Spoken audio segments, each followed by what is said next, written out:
अस्सलाम वालेकुम। आज हम जिस टॉपिक पे वीडियो बना रहे हैं वो है मेंटल स्टेट एग्जामिनेशन, यानी कि दिमाग में जो पेशेंट के चल रहा होता है उसके बारे में हमने बात करनी होती है कि उसकी क्या थॉट्स चल रही थी, किस तरह की थॉट्स चल रही हैं।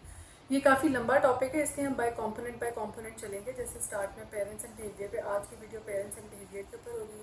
नेक्स्ट वीडियोज़ में हम mood, thought content, thought form, hallucination, delusions, cognitive functions, insight, बारी बारी हर कंपोनेंट को लेकर चलेंगे। एमएससी होता क्या है? एमएससी जैसे फिजिकल एग्जामिनेशन मेडिसिन वाले करते हैं, उसी तरह हम साइकाइट्रिस्ट जो होते हैं या साइकोलॉजिस्ट जो होते हैं, हम मेंटल स्टेट एग्जामिनेशन करते हैं, यानी कि दिमाग में उस वक्त क्या चल रहा होता है। टेक्निकली ये एक, अगर हम शॉर्ट अल्फाज में या थोड़े एक लफ्ज़ में बात करें तो ये उस वक्त एक स्नैपशॉट टाइप होती है जो पेशेंट की आपको करंट पे मिलती है। एमएससी हमेशा करंट के ऊपर की जाती है, जो करंट उसकी मेंटल स्टेट चल रही होती है। करंट मेंटल स्टेट को जब हम सीरीज़ में करते जाते हैं, अगर आपके पास पेशेंट एडमिटेड है तो आप उसका हर ऑल्टरनेट डे पे करें या रोज़ाना के हिसाब से करने से बेहतर है ऑल्टरनेट डे पे ही कर लें, वो ज़्यादा सूटेबल होता है। तो हम पहला जो इनिशियली हमारे पास जो पेशेंट पहली चेकअप के ऊपर आता है उसके साथ जब हम उसका कंपेयर करते हैं हफ्ते के बाद, 1.5 हफ्ते के बाद, तो हमें डिफरेंस नज़र आना शुरू हो जाता है। पता चल जाता है कि किस जगह पे कौन सी दवाई काम कर रही है, कौन सी दवाई काम नहीं कर रही है। तो इसलिए एमएससी हमारे लिए उसी तरह इंपॉर्टेंट है जिस तरह फिजिशियंस के लिए फिजिकल एग्जामिनेशन इंपॉर्टेंट है।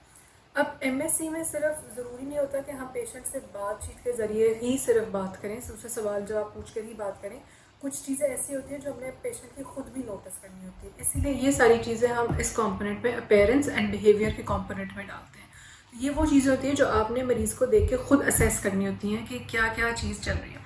अपीयरेंस एंड बिहेवियर में सबसे पहले आपने देखनी है जनरल डिस्क्रिप्शन कि पेशेंट जो है वो किस तरह का आपको लग रहा है और किस तरीके से एक्ट कर रहा है।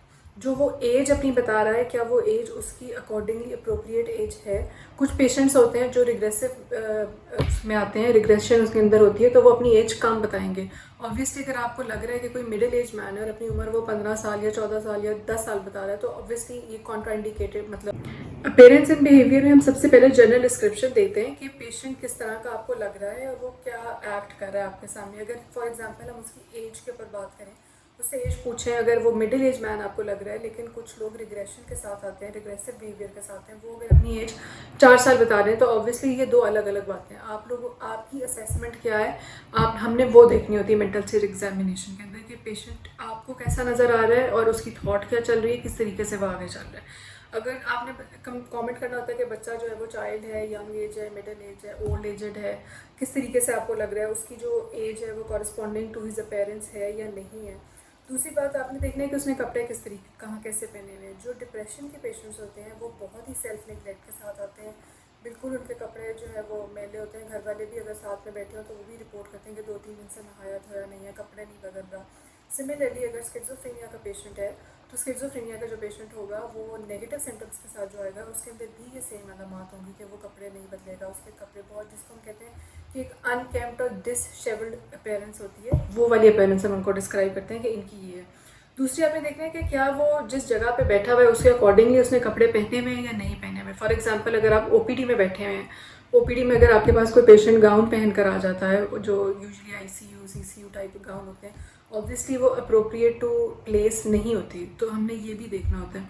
जैसे मेनिक पेशेंट्स होते हैं, वो हमारे पास जो फीमेल्स आती हैं वो स्पेशली बहुत ज़्यादा तैयार होकर आ जाती हैं, बहुत ज़्यादा शादी वाले कपड़े पहन के आ जाती हैं, which is not appropriate to the outdoor department.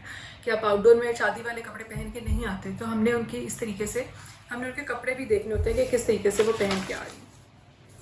उसके बाद हमें देखना है कि क्या पेशेंट, जो हमने ऑब्जर्व करना होता है, क्या पेशेंट आपके साथ अटेंटिव है, कोऑपरेटिव है, आपके साथ बातचीत कर रहे हैं। अगर तो पेशेंट वॉलेंटरीली आया है तो फिर वो आपके साथ कोऑपरेट करेगा, लेकिन अगर घर वालों के साथ ज़बरदस्ती आया है या एडिक्ट्स होते हैं वो ज़बरदस्ती आते हैं, तो वो कभी भी कोऑपरेट नहीं करते। वो आप सवाल पूछेंगे या तो वो जवाब ही नहीं देंगे, या अगर देंगे तो बस हाँ नहीं में छोटे छोटे यस नो में आंसर्स दे देंगे।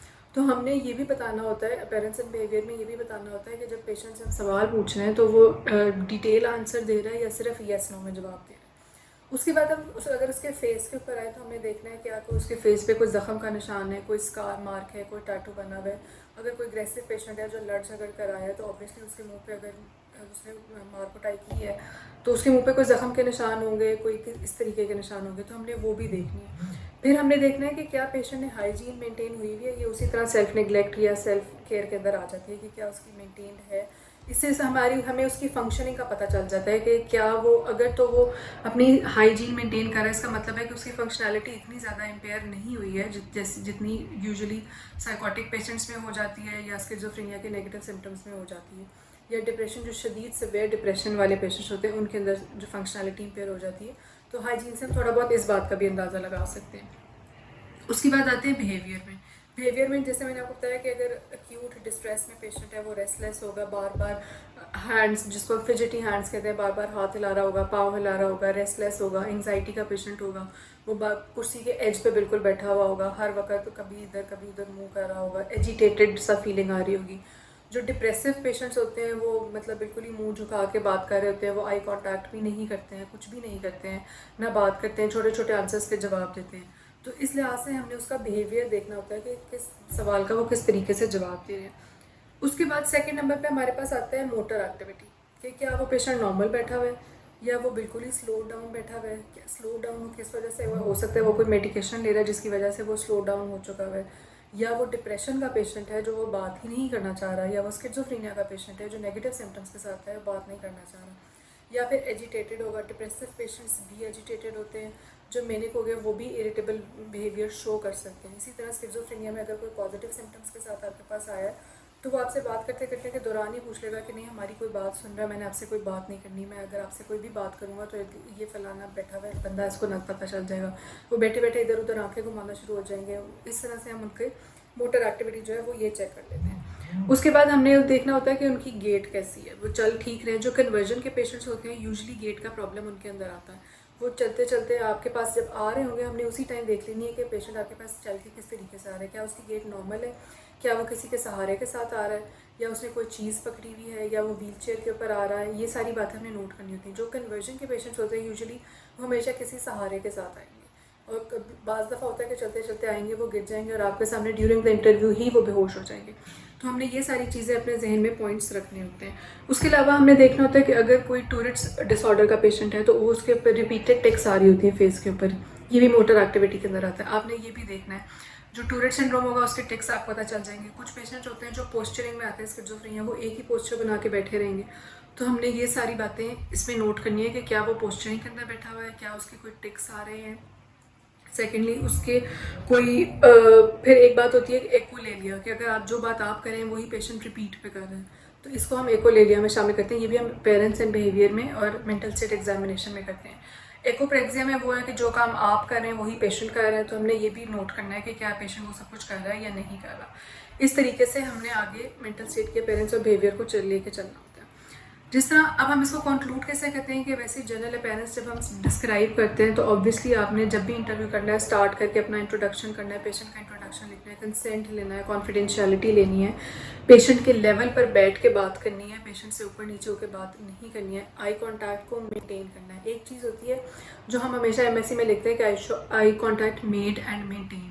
मेड एंड मेंटेन का मतलब ये होता है कि बास पेशेंट होते हैं जो आई कांटेक्ट मेक कर लेते हैं, बना लेते हैं आई कांटेक्ट, लेकिन आगे जैसे जैसे इंटरव्यू चलता जाता है वो आई कांटेक्ट को मेंटेन नहीं रखते। तो हमने कमेंट करना होता है कि आई कांटेक्ट मेंटेन्ड नहीं था, जिसको हम फ्लीटिंग आई कांटेक्ट भी कहते हैं, कि स्किज़ोफ्रेनिया के जो पेशेंट्स हैं वो इधर उधर देखते रहेंगे, आपकी तरफ नहीं देखेंगे।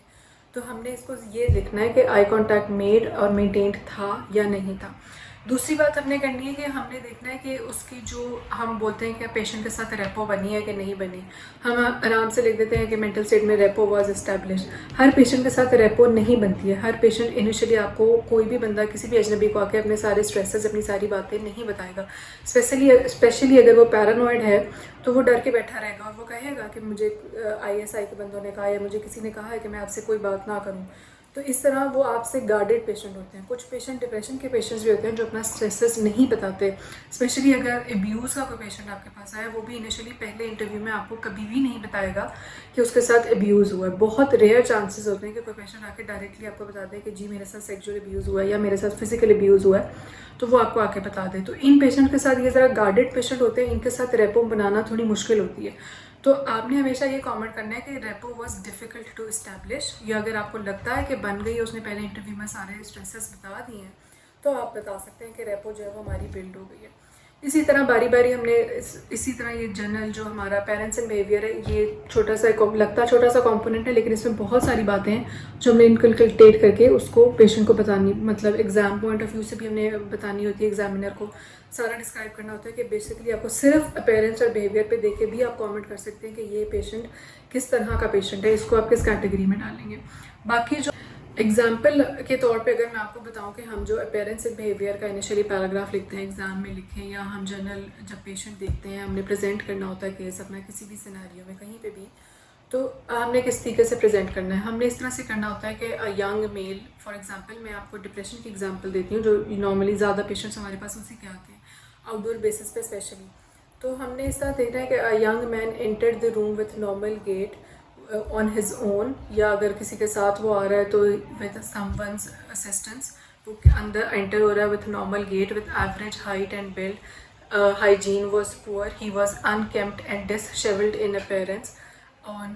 Upon further interview, there was psychomotor agitation or retardation present. ये बातें हमने कमेंट करनी है। उसके बाद हमने उसके कमेंट करना है कि क्या कहते हैं, आई कांटेक्ट हमारा जो है वो मेड एंड मेंटेन हुआ था। डिप्रेशन में जैसे मैं बता चुकी हूँ कि आई कांटेक्ट नहीं होता मेंटेन, तो आपने इस तरह से बताना है eye contact was made but not maintained, ये बताना है। उसके बाद फिर अगर आपको वो स्ट्रेसेस नहीं रिपोर्ट करता तो आपने ये बताना है कि rapport was difficult to establish. हर केस में रेपो वाज इस्टेब्लिश नहीं बताना, क्योंकि हर केस में इस्टेब्लिश नहीं होती। तो ये छोटी सी एग्जांपल है जो हमने सारी बातें करनी है, साथ ही हमने उसकी मोटर एक्टिविटी को भी इंक्लूड करना है कि there was no scar mark on his face, there was no tics observed, there were no tics observed. उसके अलावा कोई एको ले लिया, देयर वाज नो एको ले लिया, और echopraxia was observed on general appearance और बिहेवियर। इस तरीके से हमने ये छोटा सा पैराग्राफ सारी चीज़ों को कंक्लूड करके एक सिंपल सा बनाना होता है। तो ये वो पेरेंट्स एंड बिहेवियर की कुछ बातें हैं जो मैंने एक छोटी सी एग्जांपल में आपको थोड़ी सी क्लियर करने की कोशिश की है। इस हवाले से आपकी कोई भी क्वेश्चन है तो आप कमेंट्स में बता सकते हैं। बाकी कंपोनेंट्स हम नेक्स्ट वीडियो में बताएंगे। Thank you so much.